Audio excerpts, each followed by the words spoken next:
প্রিয় বন্ধুরা, অত্যন্ত দুঃখের সাথে জানানো যাচ্ছে যে আমাদের যশোর শহরে সারা রাত বৃষ্টি হয়েছে। বৃষ্টি হওয়ার ফলে ঘরে এসে পানি উঠে যাওয়ার মতো পরিবেশ হয়ে গেছে। এখনও বৃষ্টি হচ্ছে। এই দেখেন গেট, আর এই গেটের ভিতর দিয়ে দেখেন পানি প্রচণ্ড, এই যে রাস্তাঘাট সব পানিতে তলায় গেছে। সকালবেলায় এমন দৃশ্য দেখে মনটা খুবই খারাপ হয়ে গেল। দেখেন কি অবস্থা, পানি হচ্ছে প্রচণ্ড, পানি তো বাইরেই গেছে।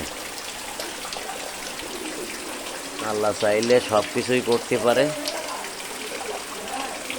গতকালকেও এখানে কোনো পানি ছিল না, আর এখন সকালবেলায় ঘুমতে উঠে দেখি যে আসলে অবস্থা এরকম।